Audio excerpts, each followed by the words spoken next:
৳১০ Chocofun biscuit আর ৳৫ dairy milk দিয়ে বানিয়ে ফেললাম এই চকলেট কেকটি। আসসালামু আলাইকুম and welcome to my new video. আজকে চকলেট কেক বানাবো, তাই ৳১০ 4টা চকোফান বিস্কুট আর ৳৫ ডেয়ারি মিল্ক নিয়ে আসছি। আমি ইউটিউবে কয়েকটা ভিডিও দেখেছিলাম, এমন চকলেট টাইপ বিস্কুট দিয়ে অনেকে বাসায় কেক বানাচ্ছে। কি কেক বানাবো আগে একটা খেয়ে নেই। এই চকোফান বিস্কুট খাওয়া শিখছি আমার স্টুডেন্ট থেকে। আর রাত যত গভীর হয় ততই খিদা বাড়ে। সজাগ থাকলে এটা ওইটা খাইতে ইচ্ছা করে। এখন বেশি না, রাতের 11টা বাজে। তো ভাবলাম যে আজকে আমি চকলেট কেক বানায় ছাড়বো। সবগুলা বিস্কিট খুলে নিলাম। এখন নিয়ে আসলাম ইট গুঁড়া করার মেশিন, সরি বিস্কুট গুঁড়া করার মেশিন। এই ব্লেন্ডারটা যে এত ভালো সার্ভিস দেয়, এই টুকটাক ঝটপট বিভিন্ন জিনিস আপনার ব্লেন্ড করার জন্য এই ব্লেন্ডারটা একদম পারফেক্ট। আর এটা এত ভালো কাজ করে। ঈদের সময় এই প্রোডাক্টটা আমার খুব ভালো লাগে। ৫-৬ সেকেন্ডে আমার বিস্কিটগুলো খুব ভালোভাবে ব্লেন্ড হয়ে গেছে। প্রোডাক্টটা আসলে কম দামের মধ্যে খুবই ভালো সার্ভিস দেয়। আর আজকে এইটাই কেকটা বসাবো। আর কেকটা মোল্ডে বসানোর আগে কেকটাকে রেডি করে নিতে হবে। আগে চকলেটের গুঁড়াগুলো নিয়ে নিচ্ছি বাটিতে।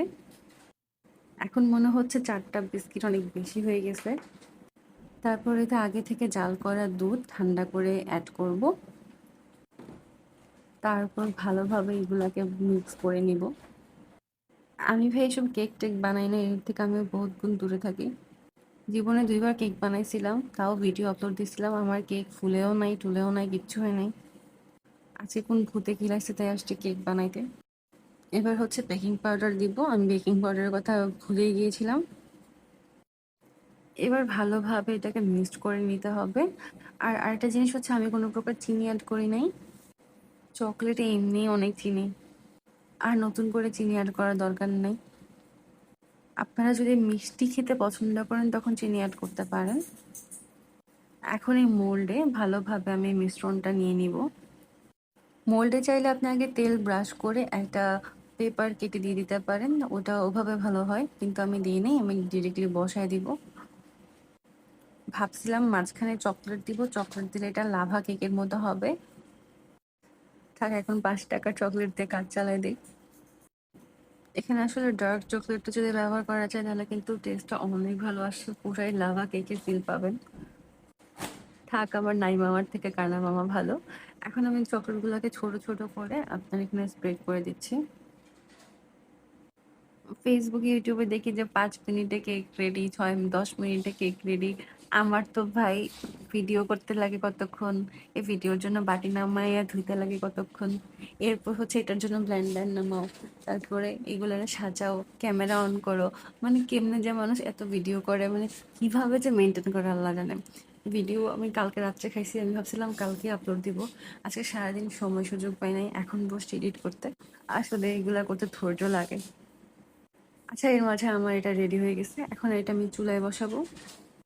আমি প্যানে একটা ভিজা রুমাল দিয়েছি, এর উপর একটা স্ট্যান্ড, দেন হচ্ছে মোলটা দিয়ে দিব। এরপর হচ্ছে আমি ঢাকনা দিয়ে ঢেকে দিব। আর এই পোর্টটা একটা ছোট কাগজ দিয়ে এটাকে বন্ধ করে দিব, যেন এখান থেকে বাতাস না বের হতে পারে। 20 থেকে 22 মিনিটে কিন্তু চুলার মধ্যে কেকটা রেডি হয়ে যায়। তো এখন আমি কেকটা চেক করতে আসছি এটা হয়েছে কি না। তো একটা কাঠি নিয়ে নিয়েছি, এটা এখন আমি চেক করব। যদি এটা ক্লিয়ার থাকে দেন ইটস ওকে, আমার কেক রেডি। হ্যাঁ, কেক অলরেডি হয়ে গেছে, এত বেশি ফুলে নাই, আমার কপালে কেক ফুলে না, ব্যাপার না। চলো এটা এখন নামাই ফেলি। তো ঠান্ডা করার পরে এটাকে এখন আমি ডিমোল্ড করব। আমার মনে হচ্ছিল আমি পুডিং কাটতেছি। এই রে ভাই, সাইডে গেছোস কেন, একটু মাঝখানে আয়। আর কেক তো সুন্দরই হয়েছে, খারাপ হয় নাই। এই কেকটাকে সোজা করতে চাই আমি ভাইঙ্গা ফেলছি। এটা কোনো কথা, একটা ভালো ছবি তুলতে পারি নাই, ছবি তুলে রাখা আমার কেক ভেঙে গেছে। থাক, কেকের এই দিক থেকে একটু কেকটাকে সুন্দর লাগতেছে, এই যে মাঝখানের চকলেট গুলা।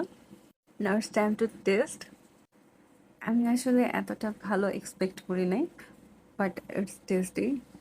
তবে শুধু চকোফার না, যে কোনো চকলেট বিস্কুট দিয়ে আপনারা বাসায় ট্রাই করে দেখতে পারেন। So thanks for watching the video.